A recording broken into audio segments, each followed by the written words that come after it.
about DFAS. Where did that name come from? I know you were a DJ back in the day, turntabling a little bit. Well, it's a combination of destination, future, and jazz.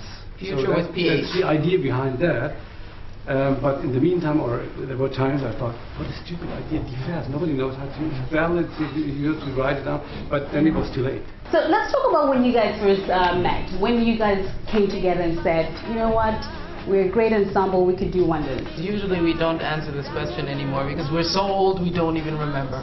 But well, it was the end of the Civil War, and I was working for Beauregard. No, actually, we met in Heidelberg, Heidelberg, Germany.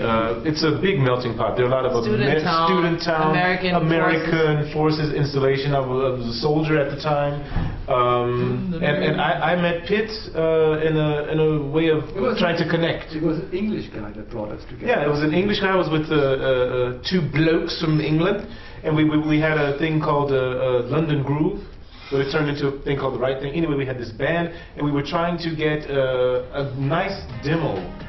He was working on some studio stuff at home, he called it Sounds from Home, something like that. He said, hey Carl, I'm working on this thing, Sounds of Home, would you like to sing on this track, you know?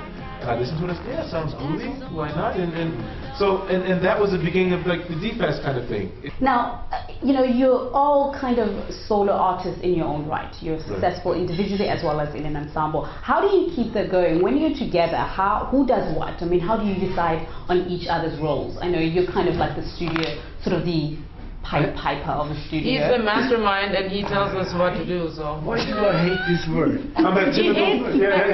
He's so modest, you know, because I think mastermind is a good idea because he starts the whole concept. He started this idea and then he tells me a story about what he's planning on working on next.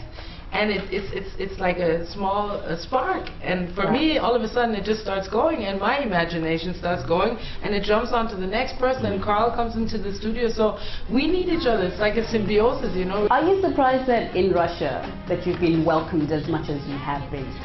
In the beginning, yes. In the beginning, it was a shock. We were shocked. We did not know what to expect, and we came here, and people loved it. Yeah, because they knew us before we came, and that was the thing.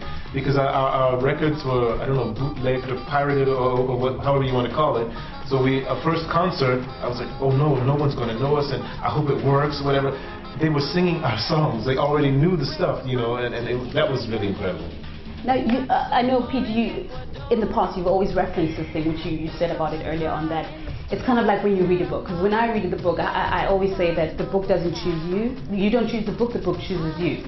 Is that the sort of thing with music, that the music sort of chooses you and tells you what you should do with it? Yeah. Exactly. You got it. Sometimes I turn the studio on in the morning and I think, well, or in the evening I think, how come that this sounds like this? I don't know, but it comes from somewhere. I'm just media, you know. So. Fame, fortune, we live in a world where celebrities are the it. You know, everybody wants their piece of 15 minutes of fame. So individually and as a group, how do you sustain longevity in an industry where it's very easy to sell out and kind of go commercial? It can happen to anyone, you know. I mean, that's the thing. You just have to continue to do what you love and not lose that love for the stuff that you're doing, because I think that there's so much heartless and so much soulless music out there. That's going to disappear, but if you do something as a job and you know that it's something that you feel somebody has told you to do, then I think you can't go wrong, even if you have bad times sometimes. You know, you might not sell as many CDs as you used to, but I mean, we have nothing, we have no choice. Yeah, if we're going hungry, we know why. Yeah. But it's our, we did a bad record. But we're survivors, and we do what we need to do, and luckily what we love, other people love as well. So let's talk about the album that's coming up and some of the gigs that you guys are, going to grace us with in May. It's a new album, and every day for DFAS, every day is new on the stage, but it'll be a different show. And we're going to start by doing a tour this time and release the album later on, and we're going to start here in a place where people like our music a lot. So I think that's a good way to start. To start with a positive feeling and to know that we're going places. Go to the love, and the love will carry you through.